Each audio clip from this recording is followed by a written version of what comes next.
Welcome to Motorsport Coaching, the podcast for racers with racers. Miss Motivate can help get you to the next level. Every episode, she talks to the best racers of today and those that can get you there. She'll help you get better. Racing news.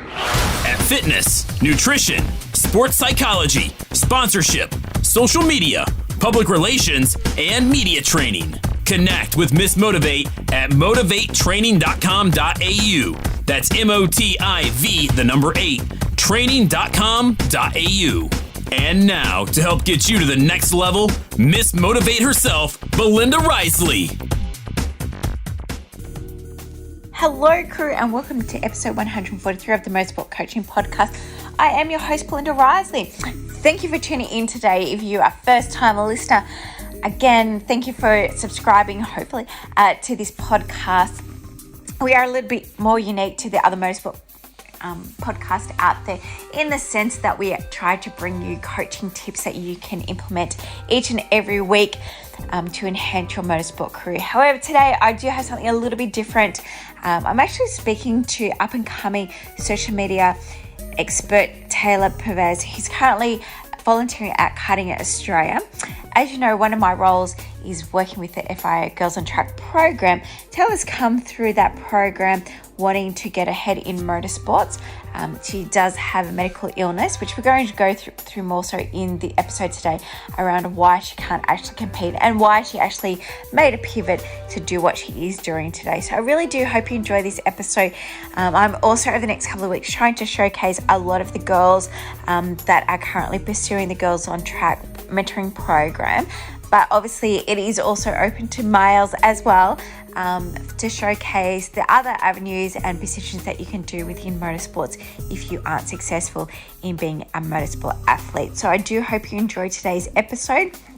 We're going to be talking about, obviously, Tayla's career today, what she's currently studying at uni, what she's currently volunteering, her roles in social media, her end goal, and some tips she's got about getting started within the industry. So I do hope you enjoy today's show. But within Motivate, what is happening? Team, today, now is the opportune time to be seeking sponsorship for those sponsors that work within the financial year. So speaking a lot of businesses at the Australian Formula 1 Grand Prix, a lot of them are now dotting the I's and crossing the T's on their budgets for 2024. So if you're serious about getting sponsorship and being on the track for 2024, it's now that you need to be engaging in those conversations. It's not about pulling a whole proposal together and sending that. It's about expressing your expression of interest to those organizations that you'd like to work with them in 2024. Of course, if you need any assistance, I do offer a free strategy call. The link to book in that call is in today's show notes. So please scroll down and book into that strategy call. I've also got put together a brand new course called Getting Started in Sponsorship. So if you're brand new to sponsorship and you need to know just the basics to kind of get you over the line, that is going to be launching on the 17th of April. Again, that link is going to be in the show notes. And I also have a brand new guide about the outlining of a sponsorship coming out. So make sure you stay tuned for that. The other big thing inside the Motorsport Sponsorship Facebook group, we're focusing on social media growth and engagement. So if you are a current athlete and you're looking to grow and expand your reach, make sure you jump over into our free Motorsport Sponsorship Facebook group. Again, the link will be in today's show notes, where you can learn it every day over the next 30 days. There'll be daily tips on around how you can grow your social media fans and engagement. And we also offer every month, if you don't know, that we put out a social media content calendar. So for $9, there's about 20 pages and it goes through a content planner, content ideas, which is different each and every month. Also the latest trends and latest different trainings that you can do around each of the platforms. That's how you can benefit each of those features that each of the platforms are offering to enhance your growth and investment. And then the last thing for today is we've just put out a new proposal sorry, it's not a proposal. It's just more of an overview around our 2023 services. So if you're interested in working with myself, Belinda Risley, around anything to do with fitness, nutrition, mindset, social media branding, media techniques, please make sure you get in contact with us. And again, the link for more information is in today's show notes. All right, team. So that's enough from me. Let's hear from Tayla and about her career to date and about getting started in motorsport and her career to date. Hello, Tayla. Welcome to the Motorsport Coaching Podcast. Thank you so much for having me. I'm so excited. I know. This is a little bit of a different guest today. So we normally have an industry expert for someone who's been working predominantly within the field for a period of time, and they come with us with loads of coaching tips. But I've got Tayla, who is studying everything and working within motorsports. Just got a job. So we're going to go through about who she is and how she got started, what she's doing today. And she's going to share some tips about getting started. So Tayla, again, welcome. How did you develop a passion for motorsports? Tell us a little bit about you. So I was a little age of 3 years old watching motorsport with my dad and my pop as well. And yeah, I just mum was like, don't push her into it, because my dad's very, very big into like cars and motorsport. That whole side of the family is. Yeah. And mum's like, just don't force it. Dad's like, no, I won't. So he just kind of didn't say anything. And then there was me at 3 who was already obsessed with it, with supercars. So I just kept watching it. And that passion grew from there. So, yeah. That's fantastic. Did your dad or that side of the family race, or it was just... No. So, Dad, I think he did a little bit of demolition derby when he was a bit younger. Yeah, but pretty much Dad's in the car industry anyway, with dealerships and all of that sort of stuff. So, yeah, kind of have been around new cars and cool cars all the time when I was younger. So it kind of just snowballed, really. Yeah, well, I have to admit, I feel like I'm more of a fan base than I've never raced before. I've driven a few cars, but, coming off the Formula One on the weekend, I kind of went away going, it is all about the fans, and the sport is all about the fans. So, I'm really just switching my mindset around a few little things at the moment about being more fair. I mean, we know it's always about the fans, but really how much it is about the fans kind of set home to me the other day. So, when I was younger, I wanted to start go-kart racing, but I ended up getting too sick and couldn't do it the weekend that we went to buy a kart. So I was like, so I thought, I'll do media. But, that's right. And I guess that's the other big thing that I am trying to showcase is that there are a lot of roles within motorsports as well. And it's not predominantly you're an athlete, an athlete, an owner. Yeah. Or there's other there's lots of other opportunities to work. Definitely, yeah. So over the next couple of weeks, we're going to showcase some of what they are. I can't talk today, everyone, so don't worry about me. I don't know what's wrong with me today. I think I'm having, I was reading a lot of social media posts about depression is real, about coming off from a 4-day weekend at the Formula One.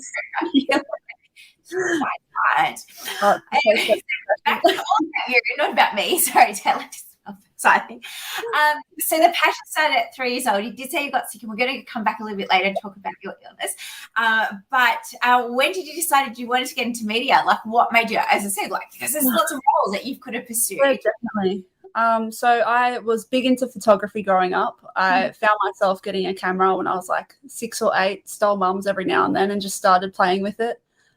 So I loved photography, and I know a lot of people that knew me when I was younger were like, oh God, here we go. She's obsessed with the camera. But I ended up speaking to a professional when I was 16, when I went to do work experience in high school with a few motorsport people. And they said, look, it's not really long-term. Now I know that it is, but they said at the time it wasn't long-term and it wasn't feasible for a career. So I was like, so I was kind of thinking, well, how can I chase after what I want to do in motorsport if that's not a reality or a reliability, a reliable career. Sorry.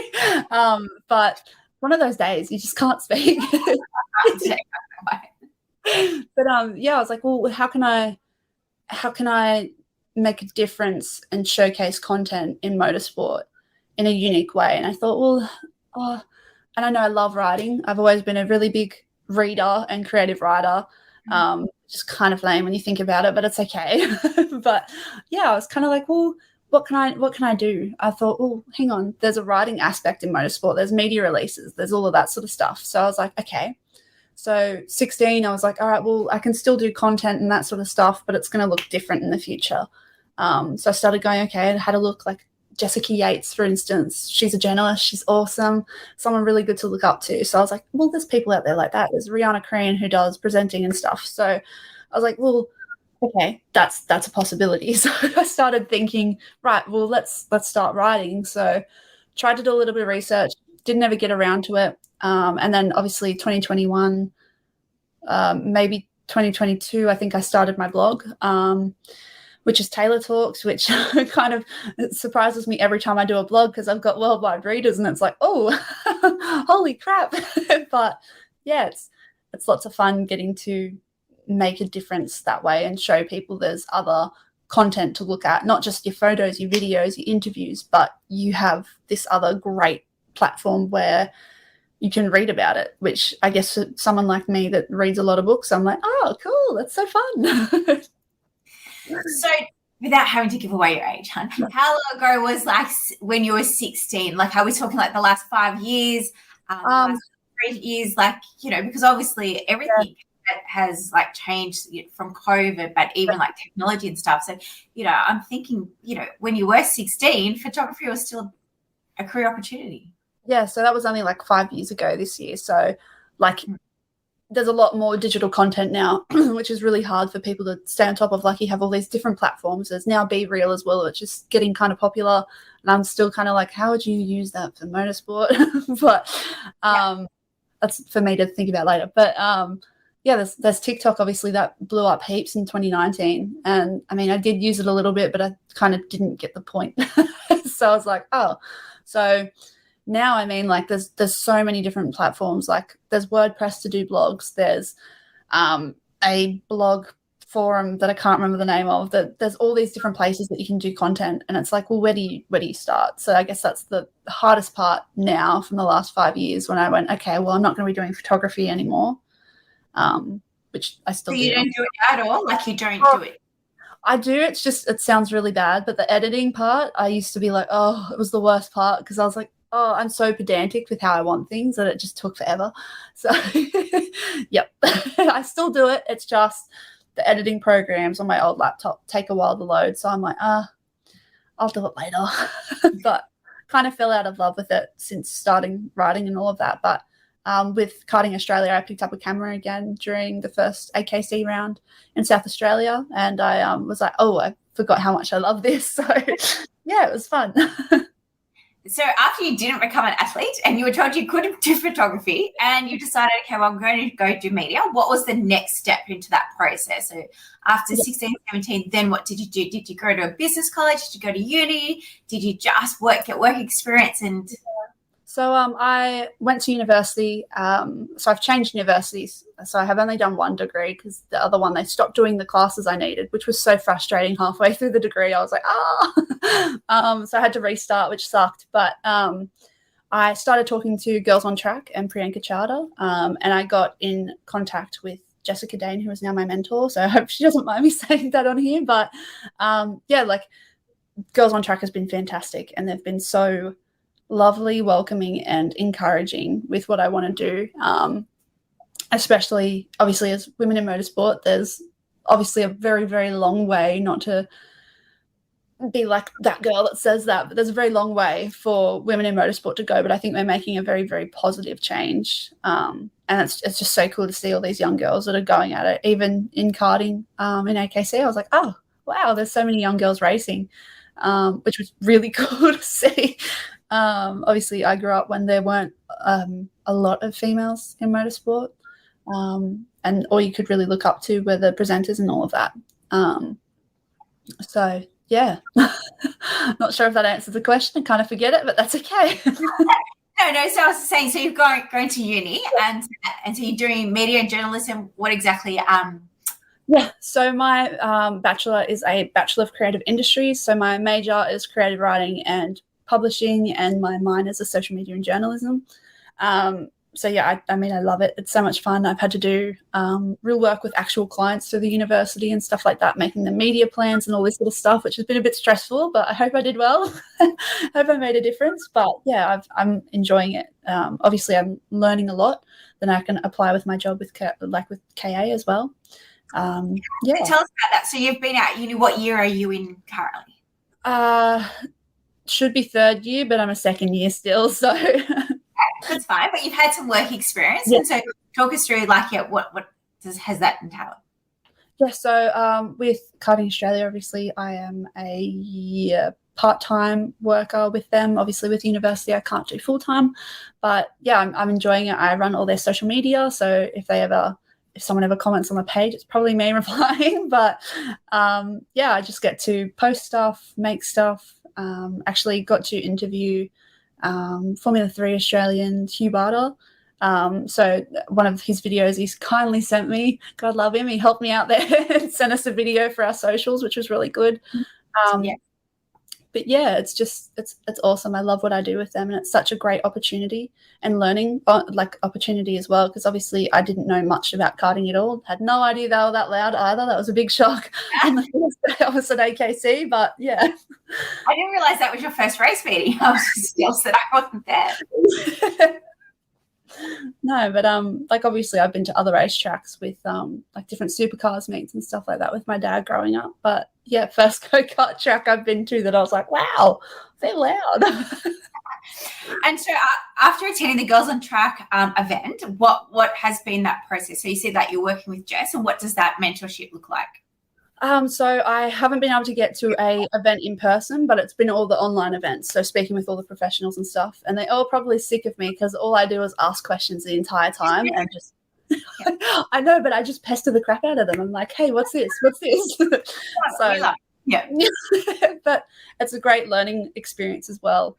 And just, yeah, like as soon as Priya put me in touch with Jess via email, I was just asking her all these questions on, okay, well, what's the best way I can do this? How do you think I should do this? And when I started my vlog, I was like, hey, I've done this, a little scared. And she was like, that's fantastic. Like, good on you, all of this sort of stuff. So she's been really supportive.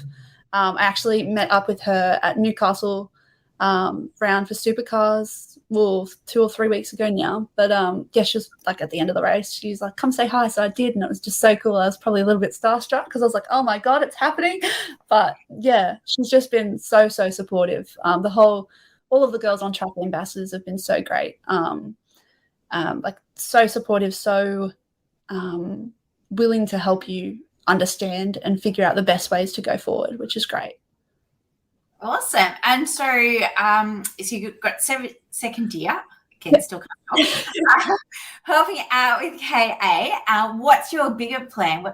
Is there an end goal? Are you looking to start your own business? Are you hoping to be aligned with the team? Are you wanting to be aligned with the category? Yeah, so my end goal is Formula 1. I think that's like everyone's goals in motorsport, but not mine.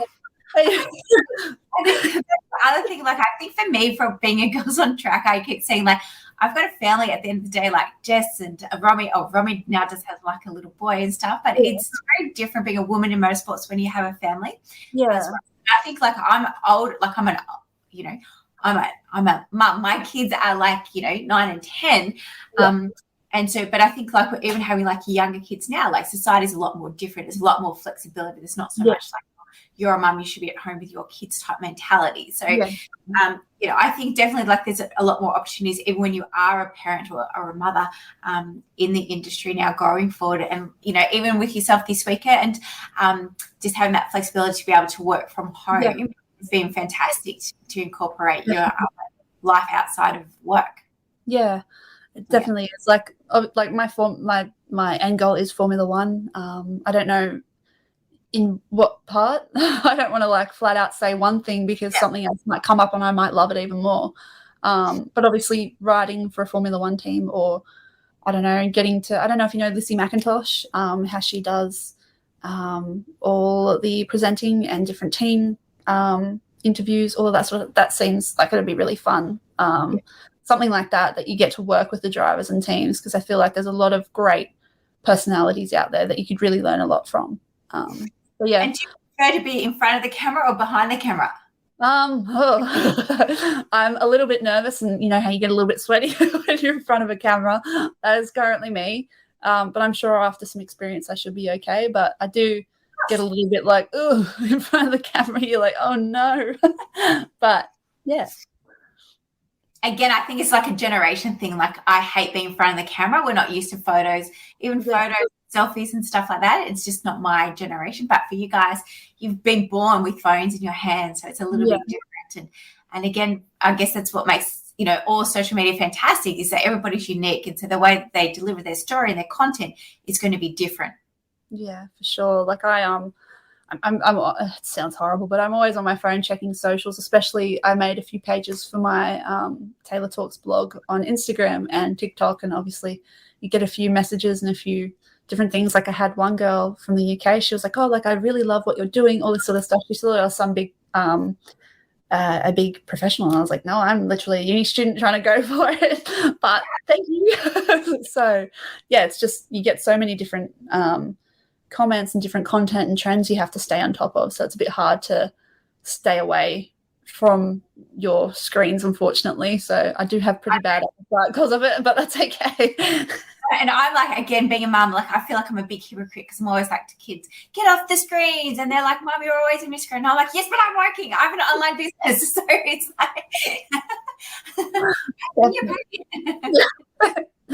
But yeah, my other goals in motorsport, obviously Formula One's a very big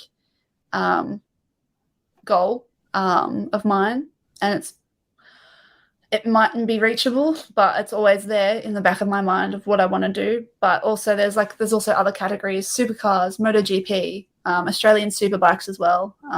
Basically anything I'd love to give a go. So and again, we'll just touch on point about being able to work from home and having that flexibility. Like, you know, I had one commentators on the weekend, like they were sitting in London, like commentating one from here. Do you know what I mean? So it's different.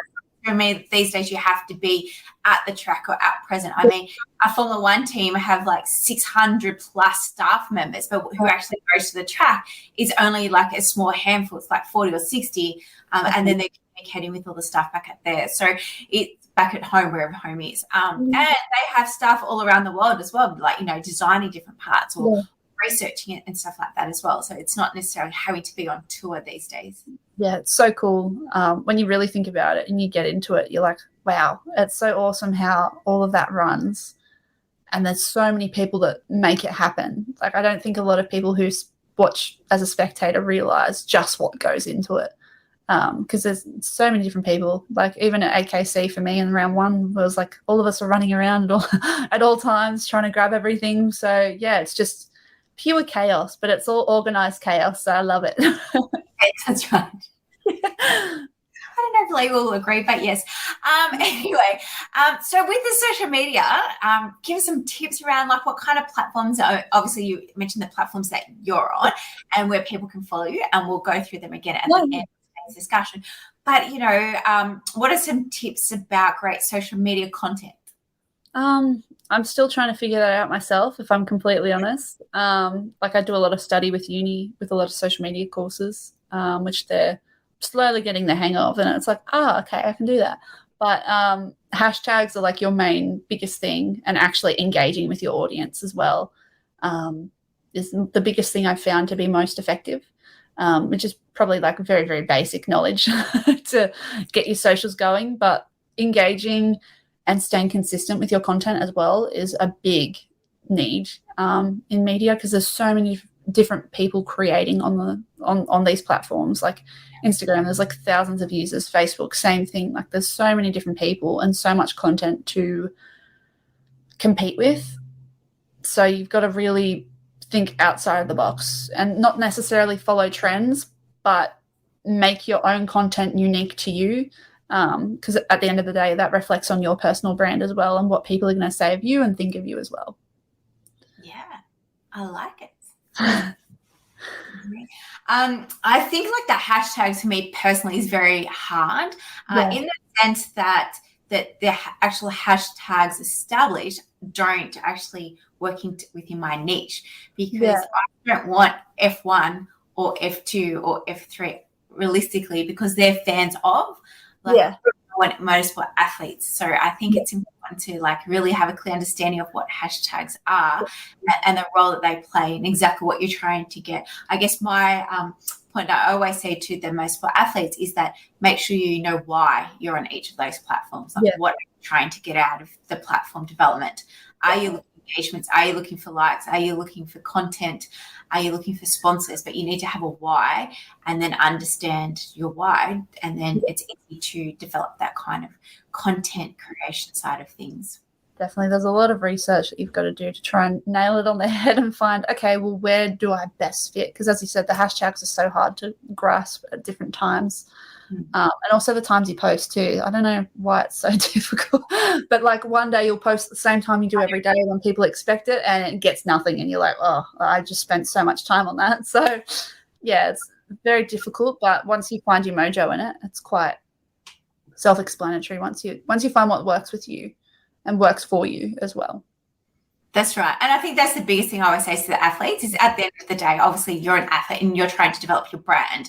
Yeah. You want to go racing and that's what you need to concentrate on the weekend. What you need to ensure is that social media doesn't become a chore for you and then you don't like it and then you don't do it because the key is to being consistent. Yeah, I'm very guilty of that. I'll be like, oh, yeah, I want to write a blog. But then I was doing it so often that I was like, oh, I don't really feel like doing it. But I'm the opposite. I actually write a blog every week and then I don't promote it.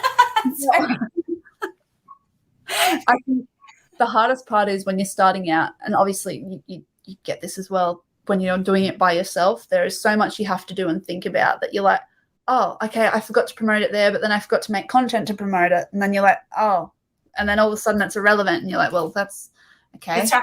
The story of my life, Taylor, the story of my life. Like obviously every week on a Tuesday I put out a blog and every Thursday I put out a podcast. So they're technically 4 content pieces off the bat. Do you think I put them out? No. I just forget. I relate. And it's not even just forget. Well, it's not so much even forgetting. It's about having the time and then even like trying to batch like information and doing social media content creation. Every month I put out a monthly content creation planner for the athletes. And so just like for them to put in their core dates and then, you know, obviously like birthdays or team, anything, you know, relevant to their racing, race weekends, sponsorship launches and stuff like that. And then try and build out their content creation.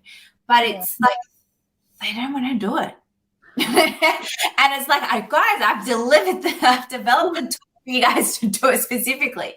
And then trying to educate them about batching and then trying to do, you know, sit down, allocate half a day and maybe just pump out all the videos because you know what you're going to do. Yeah. So it's hard because like the biggest challenge they come, they're like, I don't know what to post on my social media in between races.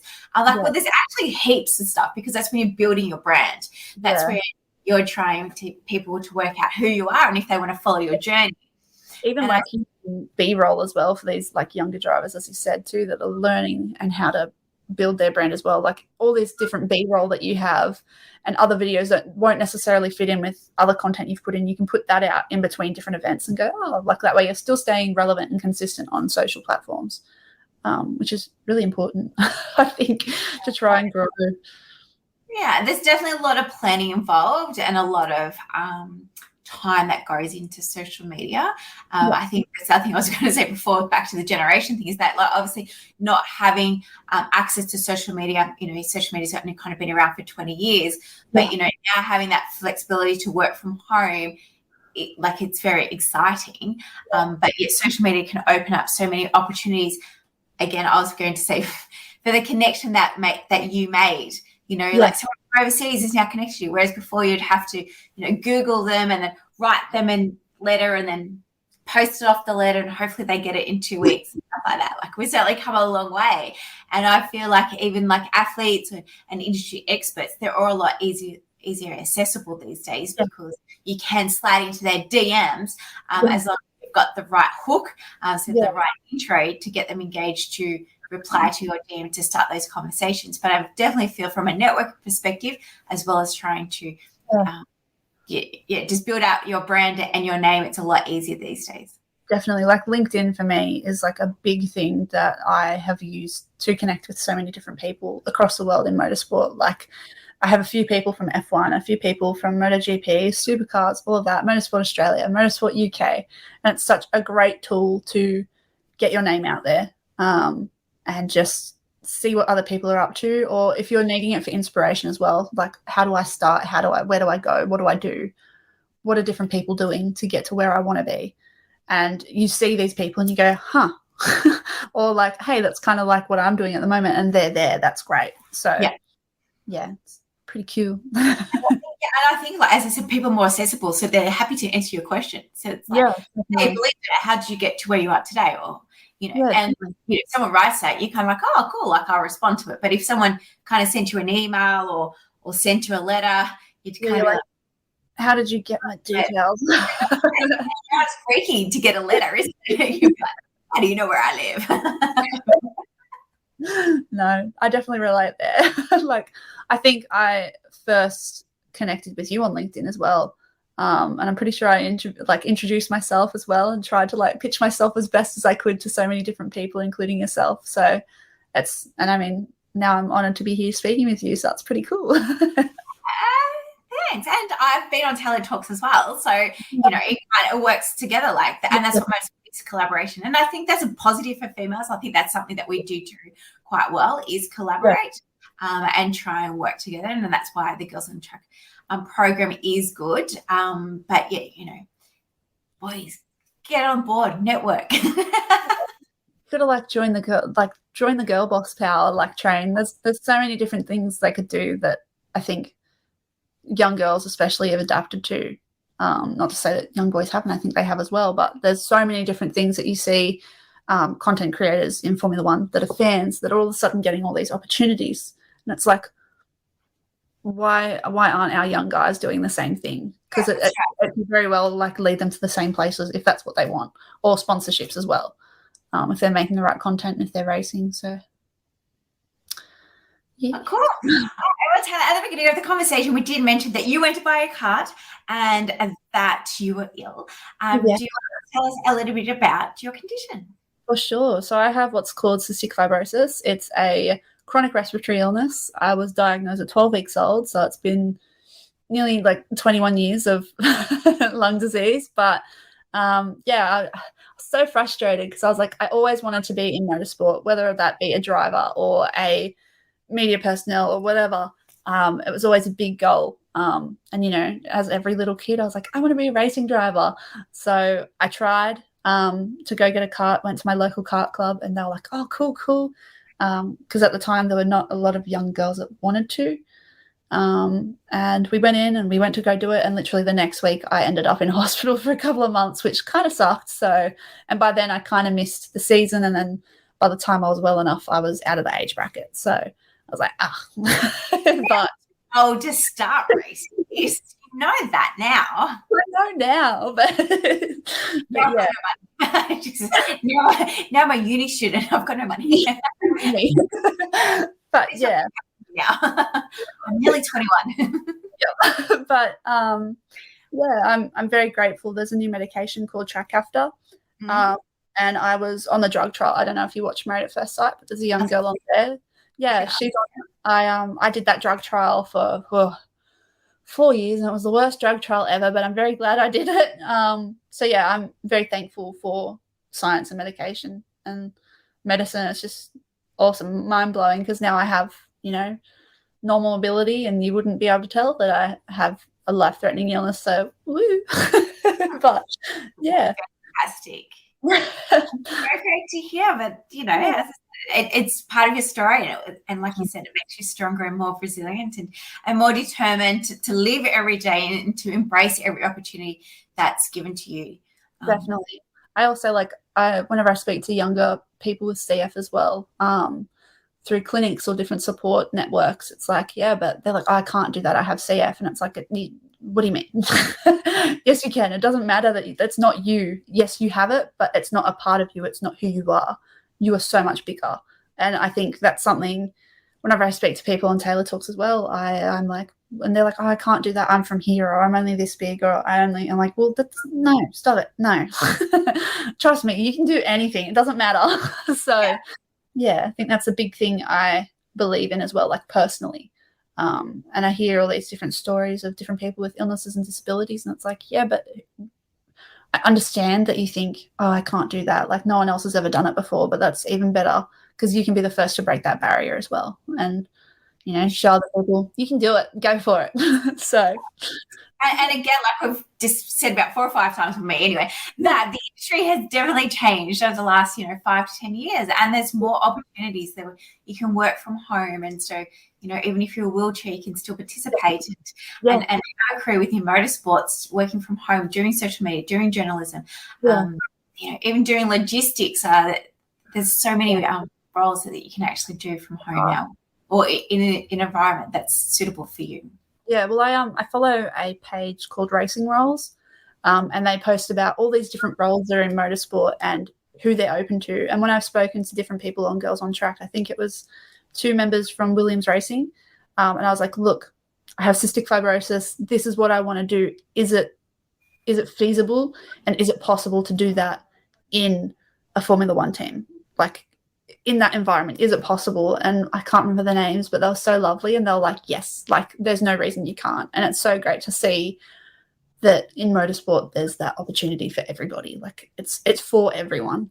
And I think that's something that the industry is starting to really push, is it's for everybody. So yeah, it's pretty cool. Yeah, so I'm actually interviewing Shanna in the next couple of weeks, who runs Racing Roles. Cool.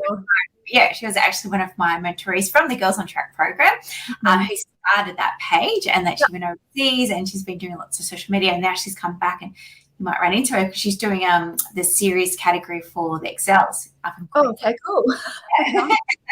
But yeah, so we're going to talk about Racing Roles, and also coming up, I've got an interview with 2 of the girls that were in Pride in Motorsport. So that was another event that we had last weekend around about the community. We don't, currently have any known male driver that has come out in the LGBTIQ community. So, how MA is at Motorsports Australia and Motorcycle Australia, how we're building a community to actually, have that supportive forum available for athletes, even when they decide to come out or not come out, whatever they want to do.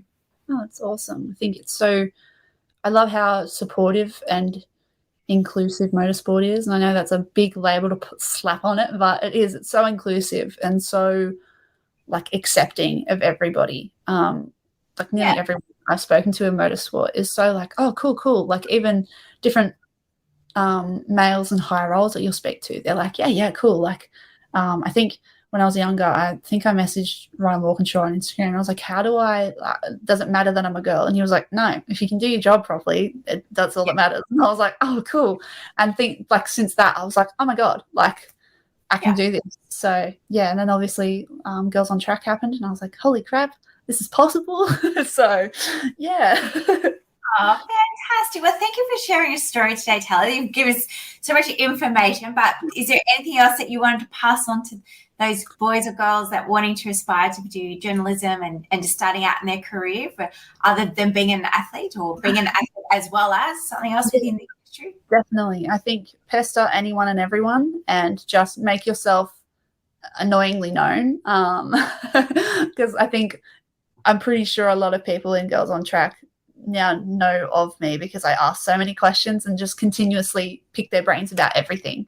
And I think if you ask many questions and show that you're interested and that you're serious about it, that people will start to go, okay, well, let's give them the advice that they need and point them in the right direction, or pair them up with people they need. And as my dad always says, is that the squeaky, oh, no, I forget it, but you know what I mean? Like, go after it all the time. What, squeaky wheel gets the oil or something? I don't know. You know how dads always say stuff. Right. Yes. I tried. But at the end of the day, it's all about networking, and whether it doesn't matter age, sex, religion, like just everybody, if you're networking like that and you've got questions to be asked about how to pursue your career, whatever it is within motorsports, then just ask. Yeah, definitely. It's just, there's nothing that they can't do. Just go after it. And if you can't fail, really. And all you're going to do is learn. So it's pretty cool. Cool, Del. So how can people follow your journey? What's the best platform? Or So I am on TikTok. I don't use it much, but I'm trying. And that's just at Tayla Talks Motorsport. And then my blog is just Tayla Talks, but I've .wordpress.com, and I'm trying to change the domain, but I'm not that savvy yet. So, but yeah, I'm on there, and Instagram is Tayla.talks as well. So yeah. So on your TikTok account, are you doing the funny dances or are you doing education? No, I think I did a few little vlog kind of style things from my first AKC round, and just was like, I think I did like a little flashback to a photo of me when I was little, and I was like, we're in motorsport. So that, yeah, I just think, yeah, it's pretty cool to be able to share that element, because I think TikTok's another level of contenting. So. Oh, fantastic. Well, thanks again for joining me today.